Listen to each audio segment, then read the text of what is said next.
had to take that time to be obnoxious. But the next one that I have for us is called the Witches of Whitewater. So the Witches of Whitewater starts with the Morris Pratt Institute. This was a school of spiritualism that opened in 1889.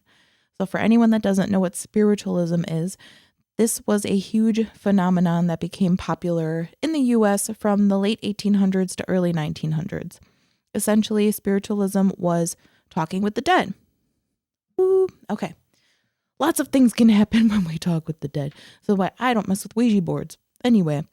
Me either, surprisingly. People think I would be into that kind of thing, but hell no.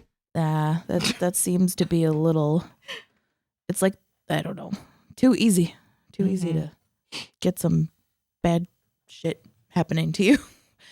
People would hold seances in their homes during this time to try and connect with loved ones.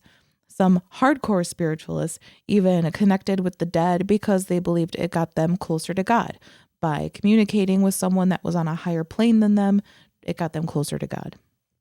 The Morris Pratt Institute focused on building the skill to train professional mediums, which was combined with a general education. So you could learn your all your general stuff, and then you could learn to be a medium. You get a well-rounded education. Sounds amazing. Right? Let's go. They even conducted weekly public seances where anyone could come and witness it live. Attendees were often amazed at how much the mediums knew. So, of course, the nature of the school did not sit well with many of the residents of the area. When a well-known spiritualist by the name of Mrs. A.H. Luther came to do a dedication to the building, she gave a speech which said that spiritualism was a better practice than mainstream religion. This was covered in a local paper and only contributed to the school getting an even worse reputation than they already had. So the school eventually did close in 1940 and was then sold to the State Teachers College, who used it as a girls' dormitory. This is like another horror movie waiting to happen. The school, the Morris Pratt Institute, actually later moved to Milwaukee, where it still is today, and is known as MPI, where I went onto the website. This is real. You can pursue a career to be a commissioned healer, a certified medium, a licentiate. I don't know. I don't know how to read anymore. I forgot. MPS. Minister, MPS, an ordained minister, or a national spiritualist teacher. Many different. Why am I just now hearing about this? I don't know. We should have gone there. Okay. Goddamn Alverno. Right? Shout out Alverno. God damn it. Getting a real education. I could have gone to MPI. Okay. Doing such fun things. Ooh, she said real education. Don't you offend any of our MPI listeners.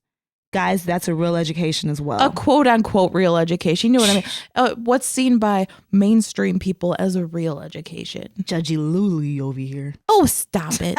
You know what I mean? Yeah. How dare we? Like, that's a different conversation for another day. We can get into education another time. I'm going to send Christina down a little tangent now.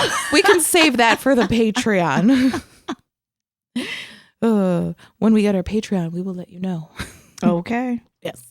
Anywho, the Whitewater Historical Society claims that once the school moved, the rumors about the witches that operated out of the Morris Pratt Institute moved to a nearby water tower and cemetery.